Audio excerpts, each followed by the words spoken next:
Y lo único en ese documento realmente de lo que estoy hablando es de esta declaración que claramente dice que lograremos y mantendremos la hegemonía global a cualquier costo. Eso es lo que decía. Y conocí a las personas que querían eso, personas como Richard Pearl, Paul Wolfowitz y Douglas Feith, entre otros. Sabía que ellos estaban detrás de eso.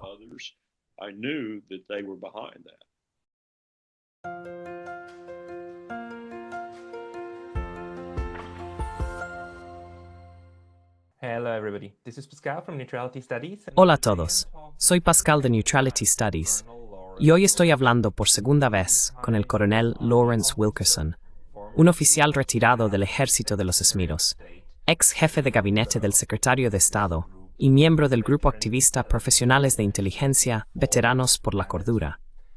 Después de décadas de experiencia en Washington, quiero conocer su opinión sobre cómo funcionan las estructuras de poder de Smooth y cómo funciona realmente el proceso político-militar. Así que, coronel Wilkerson, bienvenido. Encantado de estar contigo. Permíteme comenzar con mi primera pregunta. Eres un hombre que tiene mucha experiencia con el proceso político en Washington, que también se entrelaza directamente con su política exterior debido a tu papel como jefe de gabinete del secretario de Estado. ¿Podrías explicarnos cuáles fueron tus diferentes roles a lo largo de los años? Y justo antes de la charla, mencionaste que serviste en una de las administraciones más disfuncionales que hubo. ¿Puedes explicar eso también?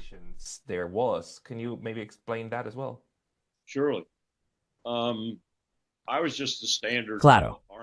Yo era solo un oficial estándar del ejército, un soldado durante aproximadamente 20 años, haciendo lo que todos los demás hacían. Fui a Vietnam, serví en Corea, en Japón y en otros lugares. Luego, cuando me retiré como teniente coronel de la 50ª División de Infantería en Schofield Barracks, en Oahu, Hawái, fui al entonces Comando del Pacífico, dirigido por un almirante de 4 estrellas de la Marina, que abarcaba 35 países y 35 embajadores con quienes teníamos que trabajar, y algunos personajes bastante volátiles en cierto sentido. Por ejemplo, teníamos la responsabilidad de China, y teníamos la responsabilidad de lo que llamábamos el Plan de Operaciones Global o Plan 5001, que complementaba al 5000. El 5000 era la guerra con los soviéticos en el frente occidental en Europa.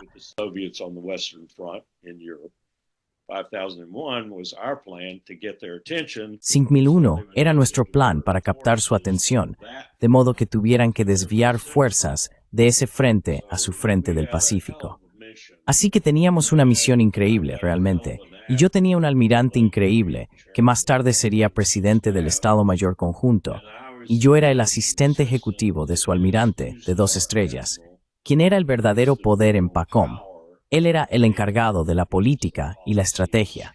Así que hicimos toda la planificación de guerra.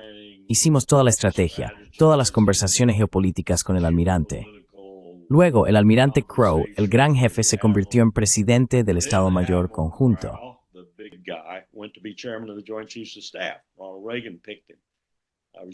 Ronald Reagan lo eligió.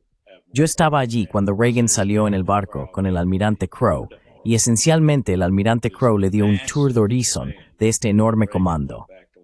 Reagan regresó a Washington y dijo, «Quiero que ese hombre sea mi presidente». Y lo fue. Powell, por supuesto, lo siguió, y yo seguí a Powell porque me eligió de ese trabajo para ser su asistente especial. Fui su asistente especial durante 4 años, mientras él era el individuo militar más poderoso del mundo, el presidente de Estados Unidos. ¿Qué año fue ese?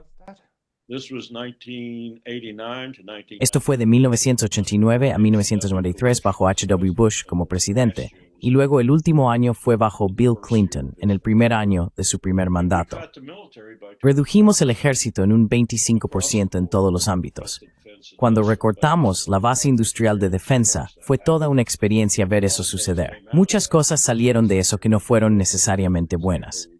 Por ejemplo, redujimos la base de contratistas de defensa de alrededor de 100 o más, aproximadamente 6, y ahora manejan monopolios. Construyen productos de mala calidad y los venden a un precio máximo, y tienen al Departamento de Defensa contra la pared porque son los únicos que pueden hacerlo. Tristemente, producimos eso.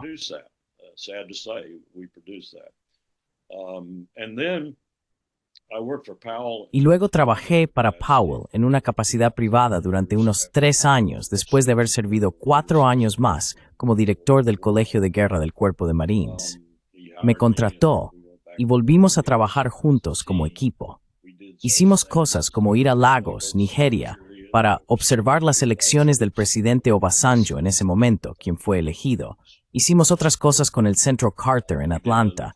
Hicimos cosas con otras personas en todo el país. Y Powell mantuvo su mano en la política exterior de Estados Unidos. Y sabía que estaba mirando algo.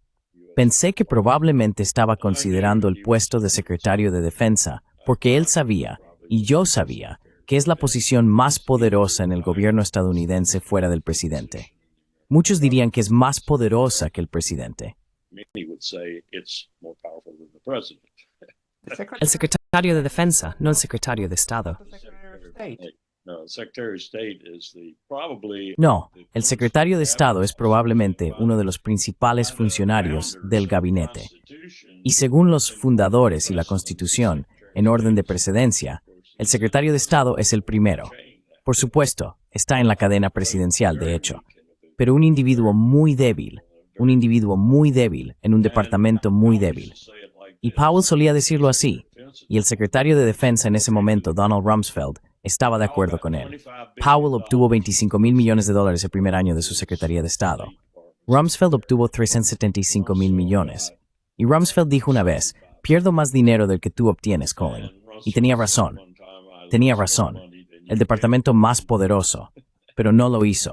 Eligió al secretario de Estado.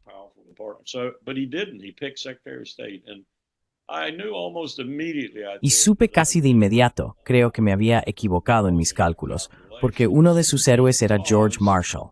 Y George Marshall fue tanto secretario de Estado como secretario de Defensa. Pero creo que su tiempo en el Departamento de Estado fue más formidable para el país, en términos del legado que dejó, incluyendo el único grupo de reflexión estratégica en el gobierno estadounidense. Realmente, el personal de planificación de políticas en el Departamento de Estado. Y el sello que les dio fue el sello que Richard Haas, quien se convirtió en el director de planificación de políticas de Powell, y Powell trajeron de vuelta al Departamento de Estado. Así que comenzamos a pensar estratégicamente de nuevo. No lo habíamos hecho desde la Segunda Guerra Mundial. Y fue algo difícil, porque el gobierno no piensa estratégicamente.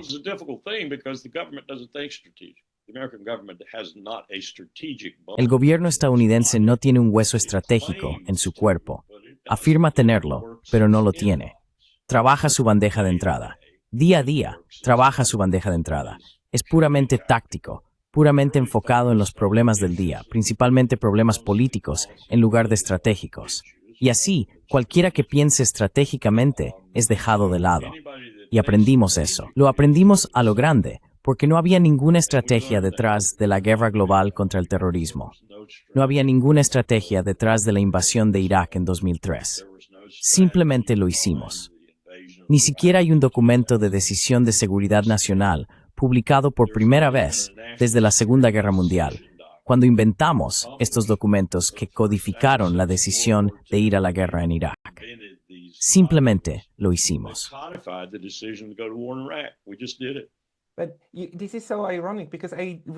Esto es tan irónico, porque recuerdo claramente cómo Condoleezza Rice estaba extremadamente orgullosa, proclamando que por primera vez Estados Unidos tenía una estrategia, una gran estrategia.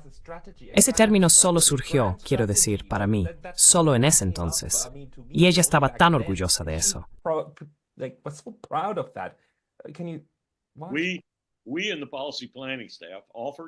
Nosotros y el personal de planificación de políticas redactamos y escribimos varias estrategias para el gobierno. Y eran buenas estrategias, en mi opinión, y Powell las aprobó. A Condi no le gustaron, así que se dirigió a su personal y dijo, produzcan una estrategia. Tampoco le gustaron esas, así que lo contrató externamente. Eso te dice algo, y hay muchos think tanks en Washington que piensan estratégicamente. Y consiguió lo que quería, pensó, y otros en el gabinete lo aprobaron. Pero realmente no es un documento muy definitivo, a menos que realmente vayas a adherirte a él. Y todas esas estrategias de seguridad nacional, producidas públicamente, de hecho la Estrategia Militar Nacional en el pasado, publicadas para el consumo público. No estoy hablando de versiones secretas, versiones ultra secretas.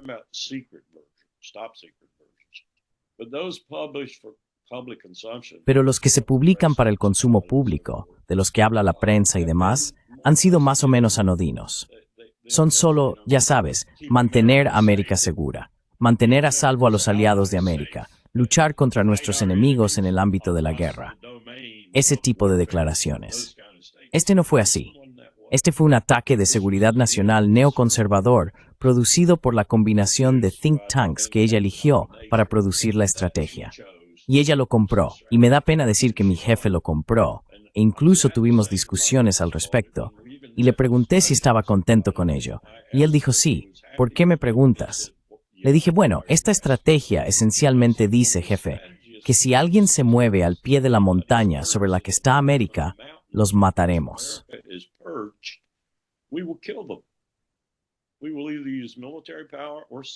Usaremos el poder militar, o sanciones, o ambos, y los mataremos, no importa qué sea. Podría ser una rata moviéndose al pie de la montaña. Podría ser un coloso moviéndose al pie de la montaña, como China. Vamos a matarlo. Vamos a matarlo antes de que tenga la oportunidad de crecer y matarnos. Eso es lo que estamos diciendo en esta estrategia. Oh, no es tan austero, Larry. Al contrario, míralo de cerca, porque creo que lo es. Y él tuvo algunas reservas una vez que lo miró más de cerca, pero tenía la misma actitud que había tenido sobre ese tipo de documentos todo el tiempo. Y tengo que confesar, yo también. Son públicos. Van al público, así que no significan nada.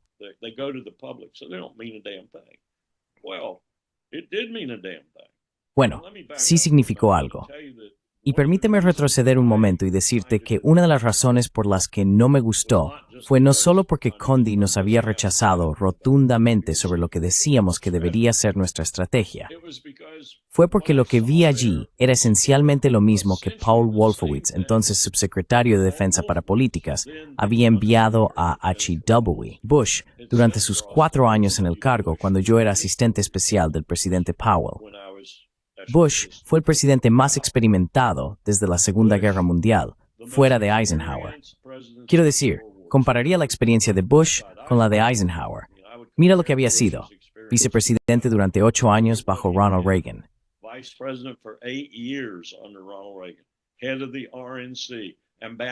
Jefe del RNC, embajador en China, director de la CIA, tan querido que nombraron el edificio en su honor.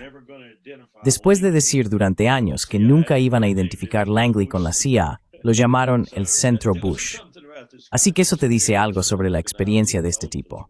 Nunca había salido del mundo de la inteligencia desde que recuperó su avión en el Océano Pacífico durante la Segunda Guerra Mundial. Así que es un tipo muy experimentado. Escribió en este mismo documento que llegó de Paul Wolfowitz en ese momento. Escribió en el documento, devuélvanlo a los locos en el fondo del Pentágono. Bush Sr. Sí, Bush Sr. Y ahí es exactamente donde fue, y pensamos que murió allí.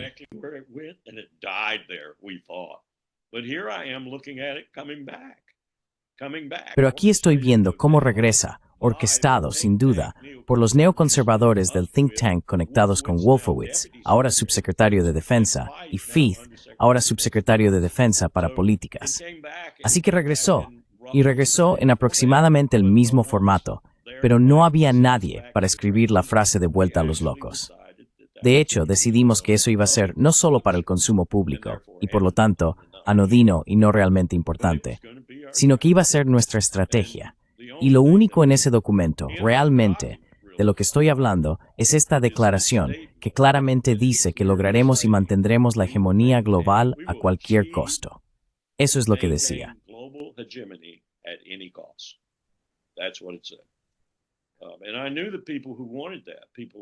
Y conocí a las personas que querían eso, personas como Richard Pearl, Paul Wolfowitz y Douglas Feith, entre otros. Sabía que ellos estaban detrás de eso. Sin embargo, Condi pensaba que ella lo había construido.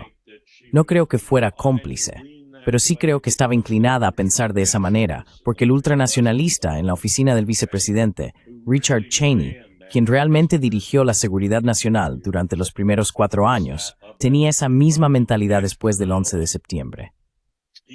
Era un hombre cambiado después del 11 de septiembre. Recuerden, lo vi como secretario de Defensa, un secretario de Defensa muy efectivo.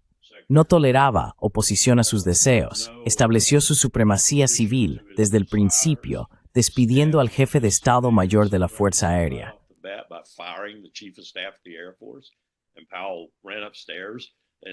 Y Powell subió corriendo las escaleras, se sentó con él y dijo, «Puedo manejar esto, puedo encargarme de eso. No necesitas despedirlo». Y Cheney dijo, «Está despedido. ¿Tienes alguna otra pregunta?» Y lo que Cheney estaba haciendo era desde muy temprano realmente restablecer, que el secretario de Defensa era el número 2 en la cadena de mando, no el presidente. «Y yo estoy dirigiendo este edificio», dijo. Y luego de eso, fue el único secretario de Defensa que canceló un programa de aviación naval de varios miles de millones de dólares que llevó a 15 años de demandas, pero finalmente se decidió a favor del gobierno. Canceló todo el programa. Recibió un informe de decisión de 15 minutos. Dijo, cancélenlo.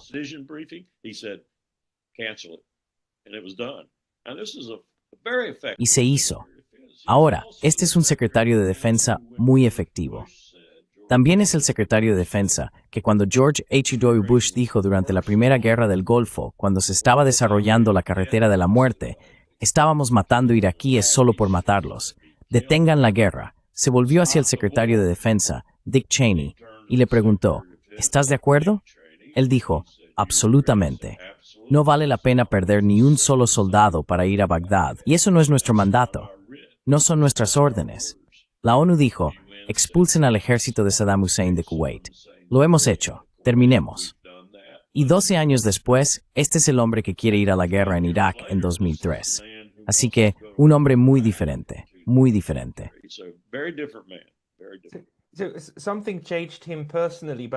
Algo lo cambió personalmente. Pero al mismo tiempo, algo sucedió en este periodo entre el 93 y 2001. Y no lo atribuyamos demasiado al 11 de septiembre, supongo, sino al periodo intermedio cuando este neoconservadurismo wolfowitziano logró mantenerse y luego volver al poder. Y Brzezinski creo que escribió ese libro en el 97. Y de alguna manera esto se introdujo directamente en la administración. ¿Puedes explicarte esto? ¿Cómo sucedió después de ser relegado a lo loco hasta llegar a la política nacional?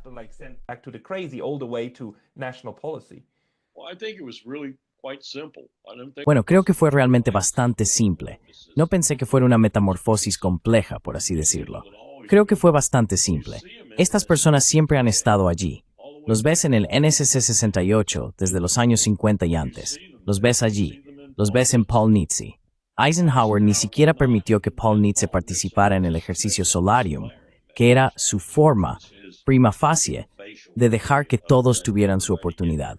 Y luego decidió, en una disertación de 45 minutos al final de todas sus presentaciones, cuál iba a ser la estrategia de Small.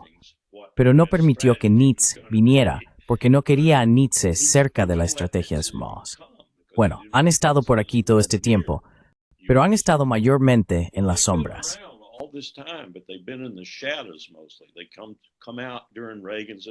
Surgieron durante la administración de Reagan en la forma de Richard Pearl y otros. Se podría decir que Richard Pearl pudo haber arruinado un intento temprano de tratar con las armas nucleares de una manera más contundente y decisiva en Reykjavik, porque Pearl se enteró de lo que Reagan le estaba diciendo a Gorbachev y Gorbachev a Reagan, y logró convencer al presidente de no avanzar más con lo que estaba discutiendo. Sucedió de todos modos, pero probablemente habría sucedido un poco antes si Pearl no hubiera estado allí. Así que están ahí. Han estado ahí todo el tiempo. Yo argumentaría que han estado ahí desde Alexander Hamilton y la fundación de la República.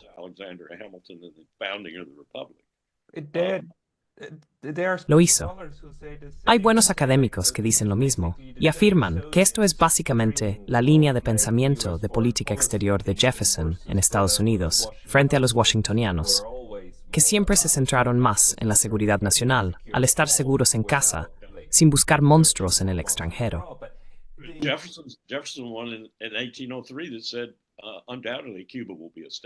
En 1803, Jefferson dijo sin duda que Cuba sería un estado, y había dos motivaciones para eso.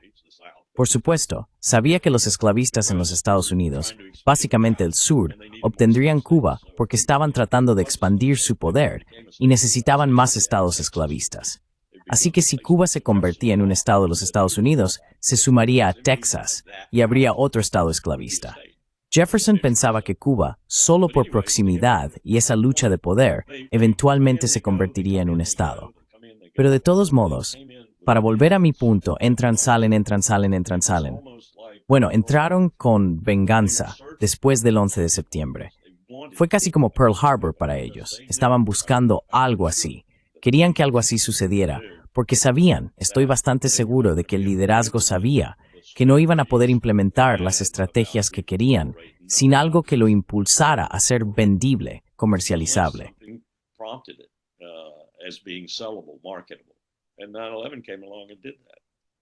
Y llegó el 11 de septiembre e hizo eso. Fue como el 7 de octubre para Bibi Netanyahu. Bibi Netanyahu quería hacer esto y lo estaba haciendo de manera mucho más discreta todo el tiempo. Estaba matando palestinos en Cisjordania, comenzando en Jerusalén Este y por supuesto bombardeaba Líbano cada 8 o 9 años solo para asegurarse de que su infraestructura económica no compitiera con la suya. Y bendecimos todo eso. Bendecimos todo eso. Así que tenías lo mismo aquí donde de repente estos, no muchos, son gigantes Netanyahus, de repente salieron de la nada y tuvieron su excusa, al igual que Bibi la tuvo para el 7 de octubre, para comenzar a matar en masa en lugar de solo matar periódicamente.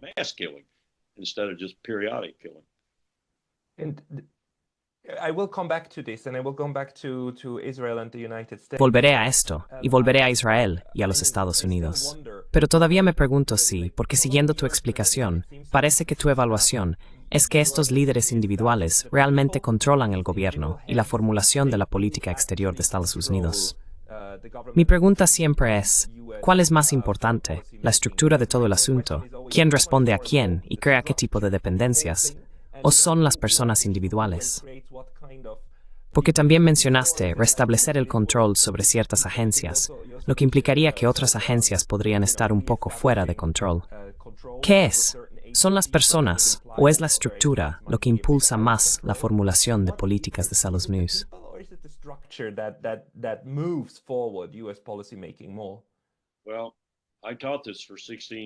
Bueno, enseñé esto durante 16 años en 2 campus civiles y 2 campus militares, el Colegio de Guerra Naval y Springfield. Mi curso era Toma de Decisiones de Seguridad Nacional. En el núcleo de ese curso estaba la toma de decisiones trascendentales, que definimos en nuestros seminarios como decisiones presidenciales para enviar a jóvenes hombres y mujeres a morir por propósitos del Estado y a matar a otros por propósitos del Estado. Guerra, guerra. Sabes, nos gustaría usar eufemismos, pero lo llamamos guerra. Ya sea que estuviéramos matando a una persona o a 10,000, lo llamamos guerra. Y miramos todo. Examinamos todas las decisiones que tomó Harry Truman, siendo la principal Corea, por supuesto. Analizamos las decisiones que tomó Richard Nixon, como la expansión de la guerra en Camboya en 1970. Examinamos todas las decisiones trascendentales en la Segunda Guerra Mundial, hasta Obama y Libia.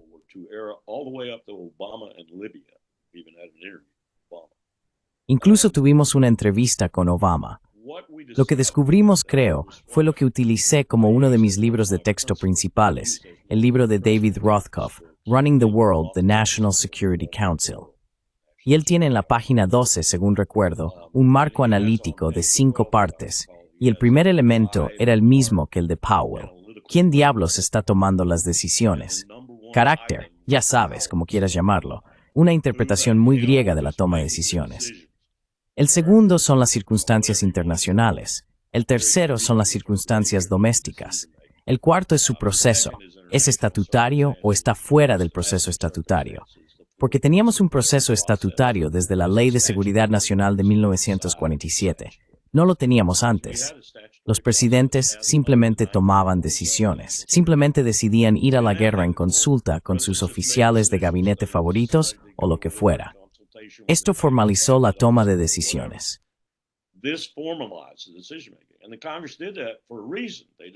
Y el Congreso hizo eso por una razón. No les gustó la forma en que FDR había gestionado la guerra. No les gustó el poder que había acumulado al hacerlo. Y no solo enmendaron la Constitución para que no pudiéramos tener un presidente nuevamente por tanto tiempo, sino que aprobaron la Ley de Seguridad Nacional de 1947. Y lo último, por supuesto, es la ideología y la filosofía de gobierno. Y luego entras en mi adición al marco de David, que era el presupuesto, y siempre señalaría que el único presidente en la era posterior a la Segunda Guerra Mundial que exigió a su entonces oficial de presupuesto, ahora se llama la Oficina de Gestión y Presupuesto, pero le exigió un codicilo a su decisión de seguridad nacional para ir a la guerra o para llevar a cabo una operación encubierta, fue Eisenhower, si lo permitía.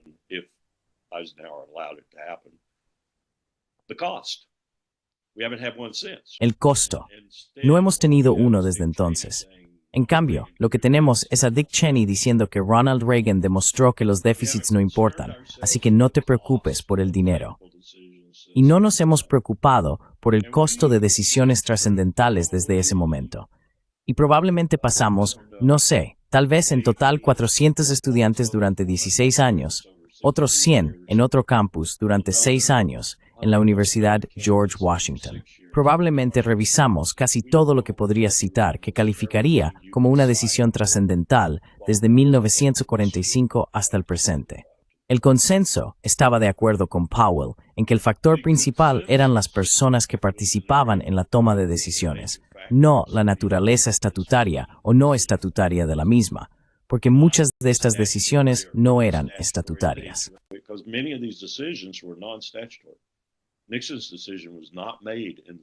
La decisión de Nixon no se tomó en el Consejo de Seguridad, se tomó en su casa bebiendo Jack Daniels. Y hay otras decisiones así que están fuera del sistema. Y se puede ver, creo, un rastro de lo que sucede cuando eso ocurre, porque lo primero que pasa es que tu gabinete no te respalda. No saben lo que estás haciendo, y su reacción inmediata es una protesta. ¿Por qué hiciste esto sin llamarme?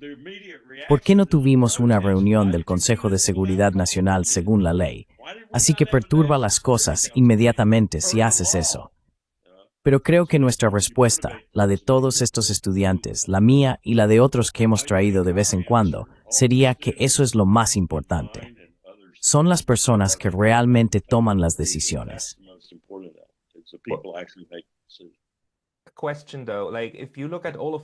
Una pregunta, sin embargo.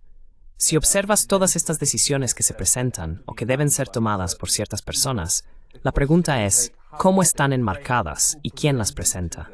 ¿Está eso claro? ¿Es de buena fe? En este momento, mucha gente está muy preocupada de que Donald Trump, aunque pueda tener los instintos correctos, cuando se trata de sacar a Estados Unidos de la guerra o no involucrarse en ella, pueda estar recibiendo falsas dicotomías por parte de las personas a su alrededor.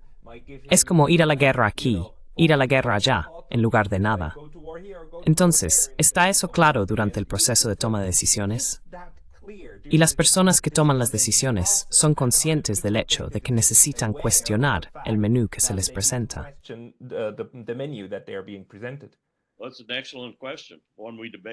Esa es una excelente pregunta, una que debatimos con bastante frecuencia. Y creo que el consenso, si es que había uno entre la mayoría de mis estudiantes, por cierto, tuve algunos estudiantes brillantes en ambos campus. Programa de honores en Chedeview, tenían que tener un GPA de 3.75 antes de siquiera llegar a mí, y todos eran seniors. Y en William & Mary también eran estudiantes excelentes. Creo que el consenso habría sido, si vas a decidir, que Powell solía decir 95, ninguno de mis estudiantes diría eso, que la mitad de la influencia en cualquier decisión trascendental son los personajes en el proceso de decisión. Entonces tienes que considerar varios factores. 1. Podrían ni siquiera ser miembros estatutarios del gobierno.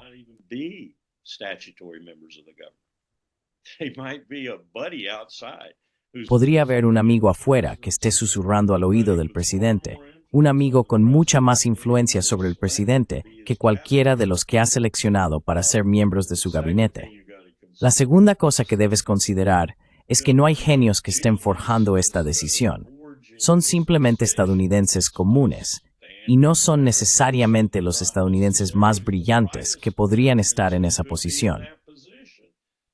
Y por cierto, la persona que va a tomar la decisión final tampoco es necesariamente la más brillante de la calle, porque no producimos ese tipo de personas en las elecciones. Ese tipo de personas cada vez más, desde la Segunda Guerra Mundial, no ganan elecciones.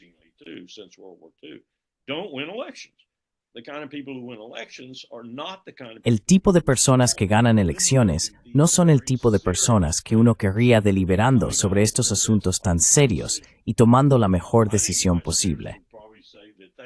Creo que mis estudiantes probablemente dirían que estaban sorprendidos por el calibre de personas, especialmente desde la Segunda Guerra Mundial, que poblaban el gobierno estadounidense y tomaban estas decisiones.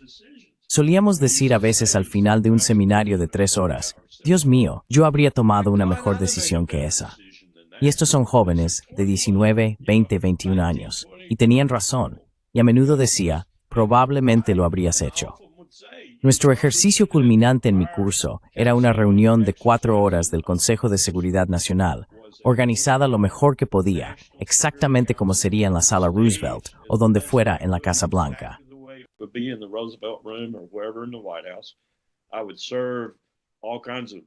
Serviría todo tipo de comida, caramelos de goma, dulces, café, refrescos y todo lo demás, y lo organizaría. Usaría la sala más prestigiosa de Hille W. y la sala más prestigiosa de William & Mary para hacerlo. Y dije, este es el Consejo de Seguridad Nacional. Tú eres el presidente. Tú eres el vicepresidente. Tú eres el presidente del Estado Mayor Conjunto. Y saldrían de ese ejercicio y ya sabes, dirían, sabía esto como un simulador de guerra en el ejército, que realmente puedes presionar a las personas, incluso en simulaciones. Saldrían sudando. Y ya sabes, saldrían sintiendo realmente como si hubieran estado en el caldero tomando estas decisiones.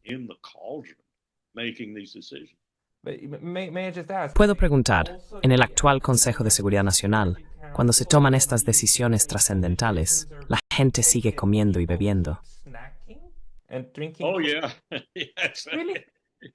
Oh, sí, ¿de verdad? Sí, depende del presidente, por supuesto, y de lo que el presidente suele hacer. No siempre es el caso, pero ya sea el asesor adjunto de Seguridad Nacional o el asesor de Seguridad Nacional, ambos no son elegidos y no están sujetos al Consejo y consentimiento del Senado. Lo cual ya sabes, Henry Kissinger estaba presente y de ninguna forma o manera fue elegido. Tienes que preguntarte sobre eso. Jake Sullivan. Sí, mis estudiantes a menudo lo decían. Decían, espera un minuto, Brzezinski es el hombre más poderoso. Kissinger es el más poderoso. Ahora también es secretario de Estado. Y les contaba el chiste, y no es un chiste. En realidad sucedió que un miembro del personal entró a ver a Henry cuando era tanto secretario de Estado como asesor de Seguridad Nacional, y le dijo, señor secretario, ¿en qué papel membretado quiere que se codifique esta decisión? Quiero decir, que permitiéramos que eso sucediera es inconcebible. Que permitiéramos que un hombre fuera asesor de Seguridad Nacional y secretario de Estado simultáneamente. Ahora, por supuesto, se cambió rápidamente, y Kissinger se fue a la oscuridad después de eso. Realmente, excepto por sus discursos. Pero no obstante, fue una concentración de poder que los fundadores James Madison habrían temblado de miedo de que algo así sucediera. Pero luego la toma de decisiones en sí, es decir, es altamente abstracta, ¿verdad? Son un par de personas en una sala, picoteando, por supuesto, probablemente conscientes de la gravedad de las decisiones. Realmente depende. Y creo que la variedad de escenarios que estudiamos, teníamos un recurso maravilloso. Teníamos fuentes primarias en el Archivo de Seguridad Nacional, en la Universidad George Washington. Quiero decir, miramos los memorandos, miramos los documentos de inteligencia. Sabes, podíamos buscar las decisiones iniciales en particular y casi todos los documentos primarios relacionados con esa decisión. Y mis estudiantes lo hicieron. Trabajaron arduamente, excavaron y encontraron estos documentos. Así que cuando estás mirando, por ejemplo, a Vietnam, y estás mirando a Kennedy, y luego estás mirando a Johnson, estás mirando documentos primarios, y estás mirando resúmenes de documentos, donde, por ejemplo, George Ball está hablando con L.B. Joe, y le está contando sobre la campaña de bombardeo que se avecina, y L.B. Joe interrumpe y dice, «Oh, no me van a mover con bombas». Sabes, el presidente lo sabía. Y sin embargo, continúa y toma la decisión de enviar más tropas y matar a otros 25,000, 30,000 estadounidenses. Eso es, ¿cuál fue la razón de esa decisión? Bueno, mis estudiantes te dirían que lo discutieron y debatieron, y creo que probablemente concluirían que hay varias razones para ello. Pero la principal fue que EBJ sabía que su gran sociedad estaba en peligro si se le veía como un presidente que se retiraba de Vietnam. No importa cuán correcta pudiera ser la decisión, el pueblo estadounidense, en su mayoría, no lo vería de esa manera. Y eso pondría en peligro todo lo que quería hacer a nivel doméstico. Así que Stet Wies der Moderaun. En six berries is de vouage.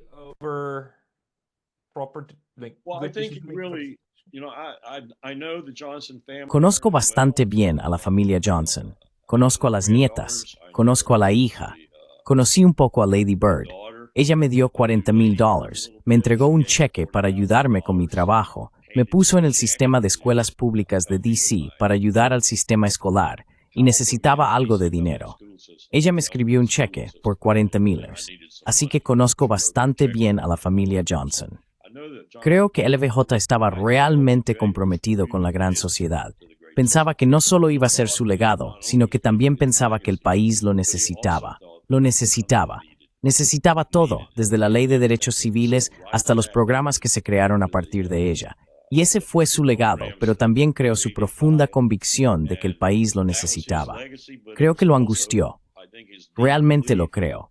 Creo que tenía problemas para dormir por la noche, pero, en última instancia, es una decisión que dice, ¿sabes? Esos 58,000 nombres, o los 35,000 más o menos que él añadió en la pared de allá, el muro conmemorativo de Vietnam, fueron el precio que pagamos por una tranquilidad doméstica que él pensaba era esencial.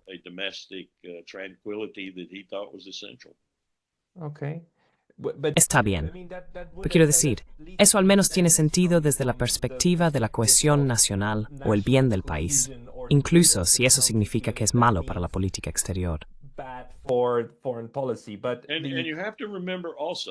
Y también tienes que recordar, y esto se extiende a lo largo de la historia de América, desde George Washington, que la legislatura, ya sea la Confederación o el Congreso actual, siempre considera a las personas pobres en la infantería como desechables. Sí, los hijos de la gente pobre. Sí, y esos son los que ponemos en la infantería en cada una de nuestras guerras.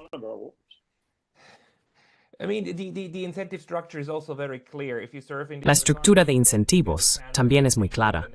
Si sirves en el ejército de los Estados Unidos, tienes la oportunidad de obtener una educación y demás, e incluso ir a la universidad, es muy claro.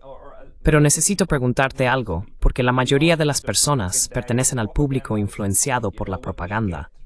Lo que obtenemos sobre la toma de decisiones, etc., es lo que recibimos a través de los medios y de filtraciones reportadas, la mayoría de las cuales creo que son solo parte de la forma en que intentas gestionar las expectativas y el conocimiento del público en general. Pero las personas que se sientan en esta sala, quiero decir, también leen estos periódicos.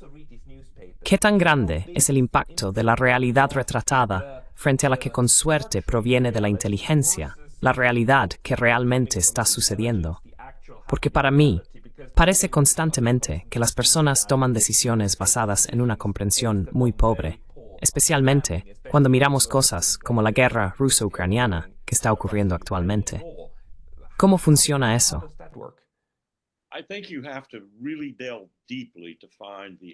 Creo que realmente tienes que profundizar mucho para encontrar el propósito real, la razón o cualquier palabra que quieras usar, a veces motivación para la decisión que estás considerando. Normalmente, no es una sola decisión. Mis estudiantes también se sorprendieron por esto. Es un conjunto de decisiones, porque es una serie de decisiones, y a veces te adentras más y más en el lío porque sigues tomando decisiones. Por ejemplo, haces lo que es desde tiempos inmemoriales para los ejércitos. En lugar de retroceder una derrota, ya sea táctica o estratégica, la refuerzas y refuerzas esa derrota.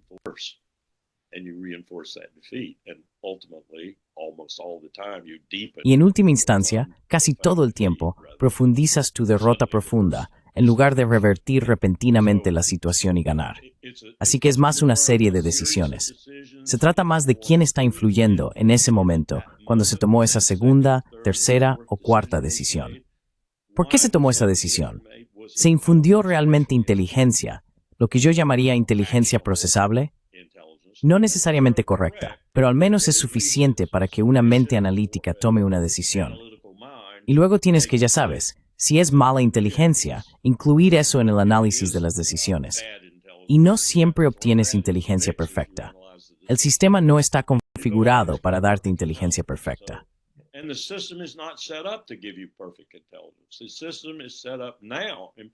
El sistema está configurado ahora. En particular, mis estudiantes estaban realmente alarmados por esto. Hemos creado una cultura con entonces 16 entidades de inteligencia, ahora 17, contando el DNI, que más o menos se conforma a los deseos del tomador de decisiones. Así que pasa una cantidad desproporcionada de tiempo investigando a través de su liderazgo y de otras maneras, también como poner personas en todo el personal del Consejo de Seguridad Nacional, poner personas en el Pentágono, poner personas en otros equipos clave. Y son espías. Realmente son espías. Y el más culpable de esto es la CIA. A veces lo hacen sin tu conocimiento también. No sabes que la persona que acabas de contratar es un operativo de la CIA.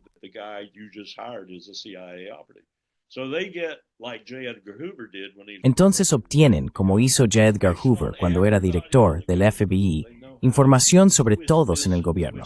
Así saben cómo manipular esto y aquello para asegurarse de que esta entidad, como INR en el Departamento de Estado, la única entidad de inteligencia realmente independiente o casi independiente de las 16 que tenía el gobierno en ese momento, tenga personas allí a quienes puedas manipular y hacer que lleguen a un consenso con tu visión abrumadora como director de inteligencia central, que está en sintonía con lo que sabes que tu presidente quiere. Así que, como dijeron los británicos en un momento sobre Irak, en realidad moldeas la inteligencia a la política, no la política a la inteligencia. Pero eso es algo que sucedería en un proceso recíproco. Y supongo que estas agencias no están de acuerdo entre sí. Mi suposición sería que el Departamento de Defensa debe ser muy desconfiado de la CIA, ¿verdad? Absolutamente. Y creemos que la competencia es saludable. Ese es un principio estadounidense. Ya sabes, la competencia. A veces es saludable, pero a veces es muy insalubre. En realidad, obtienes algo como George Tenet, por ejemplo, como el entonces director de inteligencia central, que es lo mismo que el DNI ahora, excepto que tiene otro cargo que dice que es director de la CIA, usando ese poder para persuadir y obligar a otros a ver las cosas de la misma manera o a usar sus recursos para que tu punto de vista no se lleve a cabo. Déjame darte un ejemplo.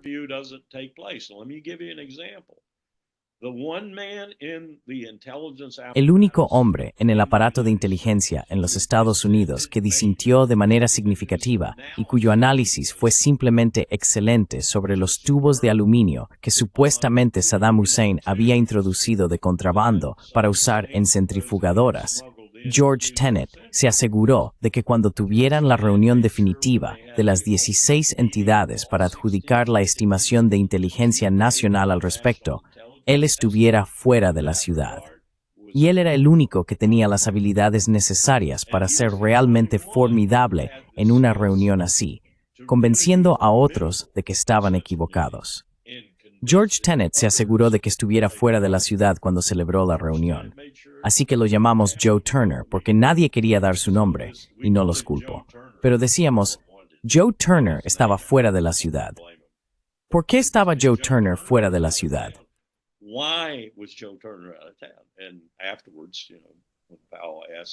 Y luego Powell más o menos le hizo esa pregunta a Tenet, y él simplemente sonrió. Hubo otros momentos así también. Tienes un poder increíble. Y ahora, si lo piensas por un momento, si Trump realmente le da a Tulsi Gabbard el puesto de DNI, si es aprobada, el poder que dijo que le va a dar, que debería haber sido otorgado en la legislación, pero no lo fue, el Congreso no quiso llegar tan lejos. Y eso es dinero y poder sobre las personas. En otras palabras, el DNI puede mover dinero entre las 16 entidades, y ella puede mover personas. No se podía hacer eso. El Congreso no quiso llegar tan lejos. No querían hacer a un potentado tan poderoso en lo que respecta a la inteligencia. Pero Trump ha dicho que va a hacer eso. Va a darle al DNI, solo al DNI, acceso a él. Y va a darle al DNI dinero y poder sobre las personas. Básicamente, está diciendo que quiere saber lo que realmente está sucediendo por parte del director y quiere tener el poder de desmantelar el sistema si no le gusta lo que descubre sobre cómo funciona. Esa es la implicación. Pero me atrevo a decir que va a fallar en eso porque es simplemente demasiado poderoso. Lo hemos hecho demasiado poderoso. La única manera en que podrías tener éxito en eso, y no podrías hacerlo, es hacer lo que varias personas, lo que dijo John Kennedy. No sé si es apócrifo o no. Lo dudo, porque Bobby dijo que lo dijo. Después de la Bahía de Cochinos, dijo que la CIA debería ser dividida en 1000 pedazos y esparcida por todo el mundo. Ese es prácticamente la única de cambiarlo, y no vas a hacer tú.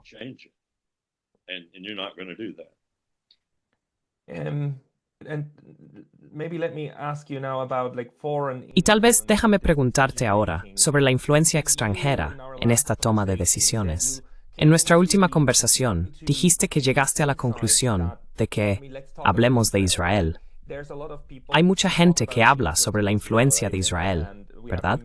Tenemos la interpretación de Mearsheimer sobre el lobby y demás, y cómo muchos de estos responsables políticos o políticos en realidad dependen no solo del dinero que viene de allí, sino también de no ser socavados. Y tu interpretación es que, no, en realidad estamos usando a Israel después de todo. No es al revés. Hablé con el coronel McGregor el otro día y me dijo que le gustas mucho y piensa muy bien de ti, pero no entiende cómo llegas a esa evaluación. ¿Podrías explicarlo?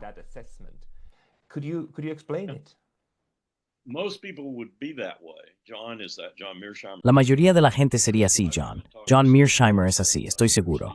No he hablado con Steve Walt al respecto, pero estoy seguro de que Steve también es así. Yo llego de esta manera, y déjame comenzar con una descripción de lo que los israelíes han hecho, que creo que refleja esto desde su perspectiva.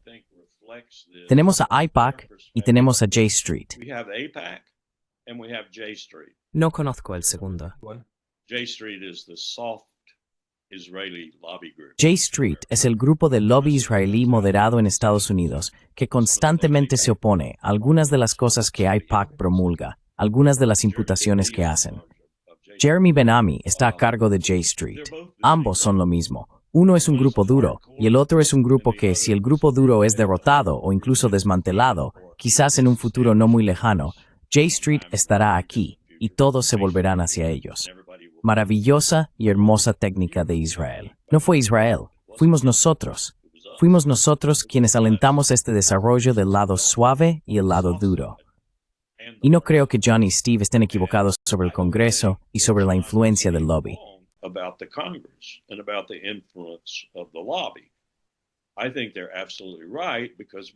Creo que tienen toda la razón, porque la mayoría del Congreso en términos de agudeza mental son insignificantes.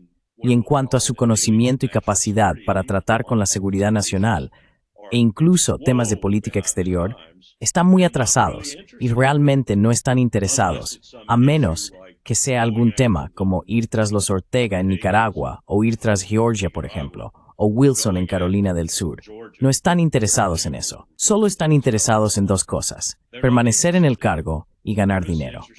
Básicamente, eso es en lo que se ha convertido nuestra legislatura. Hay excepciones, pero básicamente es eso. Así que sí, es muy importante con respecto a ellos.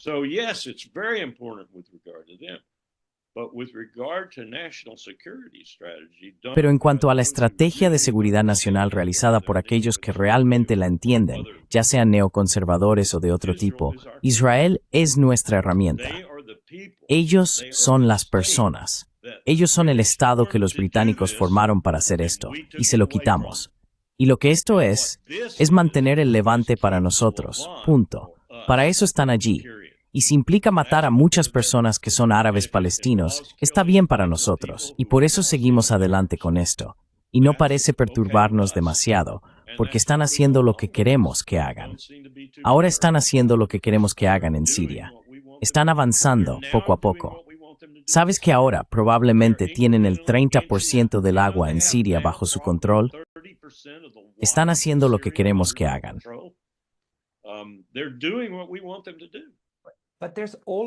Pero hay todas estas historias, como una serie completa de ellas, donde los israelíes hicieron algo que parece muy en contra de los intereses estadounidenses, desde el hundimiento de ese barco o el ataque a ese barco. Olvidé el nombre.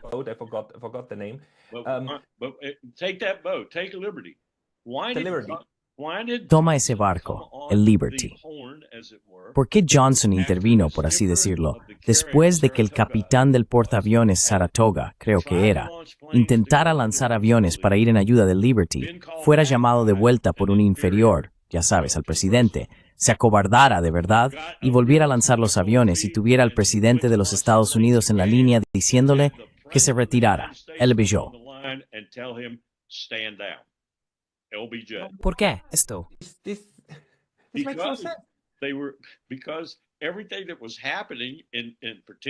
Porque todo lo que estaba sucediendo, en particular lo que estaba sucediendo con respecto a los rusos en la Guerra Fría, era lo que queríamos que sucediera. Y no queríamos perturbar eso con una crisis repentina por solo unos pocos marineros muertos y en el agua. Ahora, la comisión original diseñada para investigar eso, me dicen, no tengo pruebas de esto. Ojalá las tuviera. La comisión original encontró algo de esto y el almirante que habíamos puesto a cargo de la comisión lo suprimió, de la misma manera que nuestro inspector y un montón de otras personas suprimieron el informe Warren o lo contaminaron. Así que el informe Warren es ficción. Es ficción. JFK no fue asesinado por Lee Harvey Oswald. JFK fue asesinado por varias personas que eran asesinos, para algunos dirían marginados de...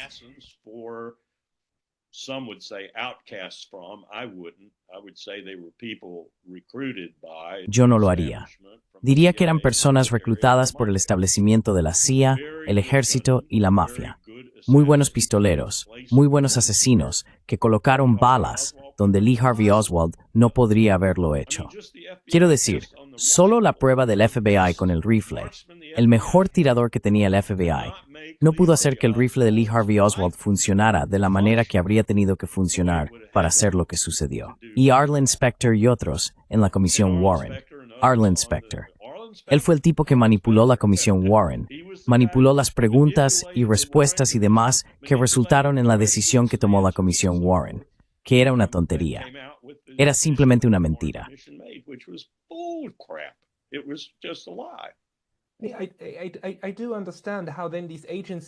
Entiendo cómo estas agencias, bajo ciertas circunstancias, incluso estarían dispuestas a llegar tan lejos. Pero cuando hablamos de la influencia de, digamos, Israel sobre los presidentes de Estados Unidos, uno tras otro, que supuestamente se enojaron mucho con los israelíes, pero aún así, bueno, esa no es mi experiencia.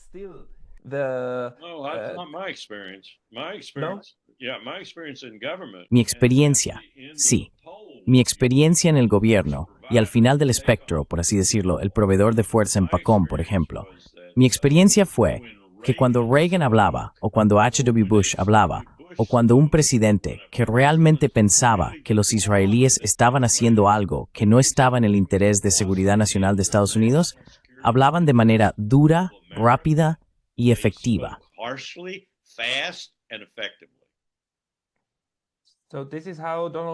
Así que esto es básicamente cómo Donald Trump cerró a Netanyahu el otro día y forzó el alto el fuego. Y todo el asunto de Joe Biden tratando de conseguir un alto el fuego y Netanyahu desafiándolo, eso es solo una farsa para... No es una farsa.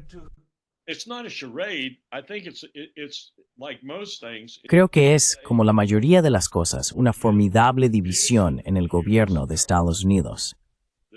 No todos se adhieren a la idea de que Israel es nuestro perrito haciendo nuestro trabajo. Hemos tenido presidentes como Jimmy Carter que no se adhirieron a eso. Esa es una razón por la que Jimmy Carter no fue reelegido. A Donald Trump le gusta decir que fue porque entregó el canal de Panamá. Le gusta decir que tal vez fue por los rehenes y todo eso. Bueno, esas cosas contribuyeron, por supuesto, pero la verdadera razón fue porque Israel no quería que fuera reelegido.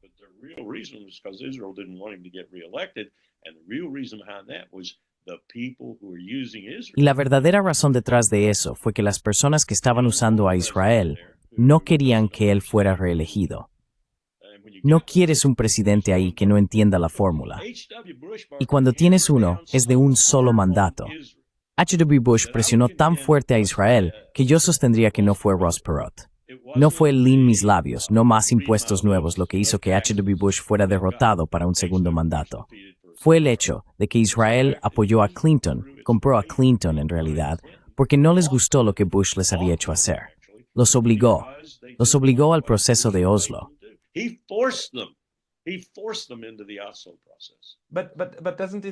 Pero no socava esto el argumento de que Israel actúa a instancias de Estados Unidos. Entonces, hay una reciprocidad entre estos dos. No lo creo. Creo que tienes que mantener a tu lacayo en línea. No puedes dejar que tu lacayo se salga de la línea. Y no puedes dejar que tu lacayo no es el término correcto. No puedes dejar que tu estado sustituto, operando básicamente de acuerdo con tus necesidades de seguridad nacional o como las percibes, se desvíe y haga cosas que puedan repercutir en tu contra. Y creo que esa es una de las razones por las que Trump, sin saber nada de esto, supongo que Trump no sabe nada de lo que he dicho. No tiene ni idea. No tiene ni idea de lo que están haciendo las sombras. Pero las sombras domésticas, no las sombras israelíes, las sombras domésticas.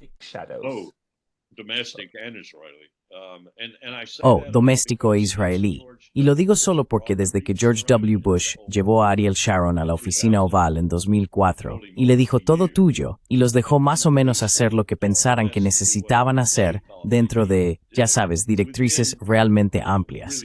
Desde entonces, ha sido una propuesta más difícil manejarlos.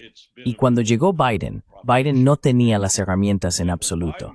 Y tenía a Blinken, y Blinken estaba operando como el secretario de Estado sustituto de Bibi Netanyahu.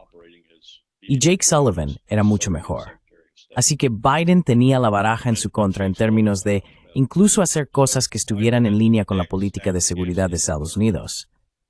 Creo que hacia el final, no sé si la demencia estaba afectando mucho a Biden.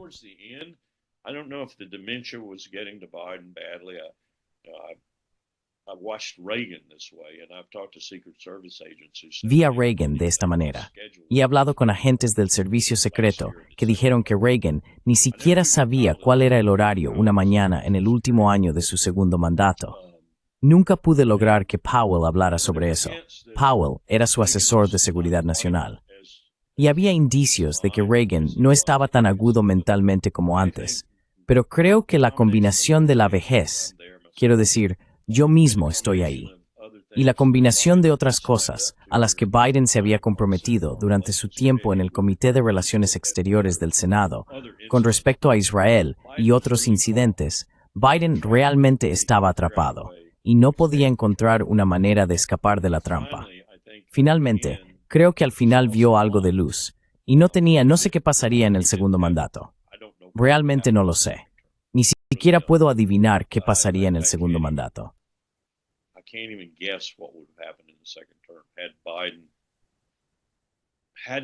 Si Biden hubiera tenido que lidiar con Ucrania y Gaza al mismo tiempo, y Jake y Tony hubieran estado allí tratando de forzarlo a la misma situación inflexible en la que se encontraba, no lo sé. No sé si habría logrado salir y hacer las cosas un poco mejor y tal vez poner fin a ambas crisis. Solo estoy especulando. pero conocí a Biden principalmente a través de Powell, pero también individualmente en ocasiones. Y Powell dijo algo una vez que realmente se me quedó grabado. Dijo, Joe conoce los temas. Joe conoce la política exterior mejor que Dick. Dick Lugar era el equivalente republicano en ese momento, y Powell simplemente no confiaba en él. Condi incluso reprendió a Powell una vez por hablar demasiado con Joe Biden cuando Joe Biden pasó a la minoría y era un miembro minoritario de alto rango del SFRC. Ella dijo, se supone que debes estar hablando con Dick.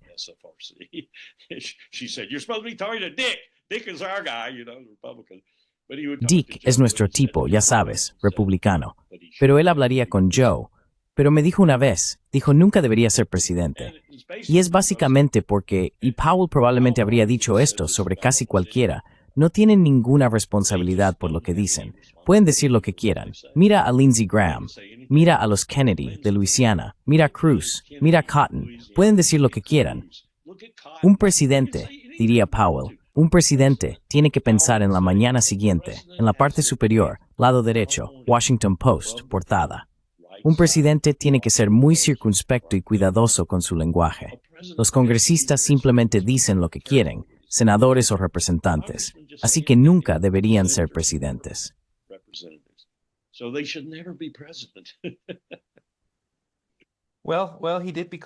Bueno, él se convirtió en presidente, y Coronel Wilkerson, le prometí que no pasaríamos de la hora, lo cual estamos cerca de hacer. Me dio mucho en qué pensar y nuevas preguntas.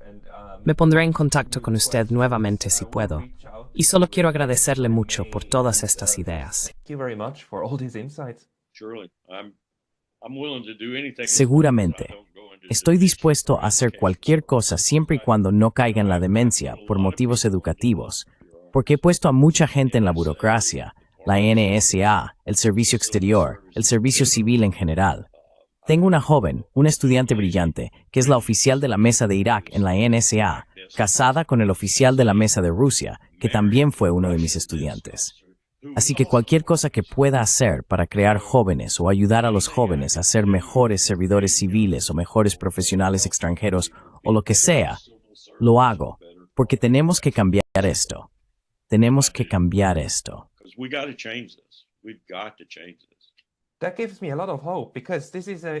Eso me da mucha esperanza, porque esto es He hablado con otras personas, Jack Matlock y Jess Freeman, etc., y todos dicen que no tenemos muchas personas buenas. Pero sé que Estados Unidos ha producido algunos de los mejores diplomáticos del mundo, como Joseph Grew, y muchas personas. Entonces, ¿dónde están? Pero supongo que esta es una pregunta para otro momento. Sono scary Stewart Seminario. ¿Qué nos ha pasado? La próxima vez te lo preguntaré. Hablaremos de esto la próxima vez. Coronel Lawrence Wilkerson, muchas gracias por su tiempo hoy. Gracias por invitarme.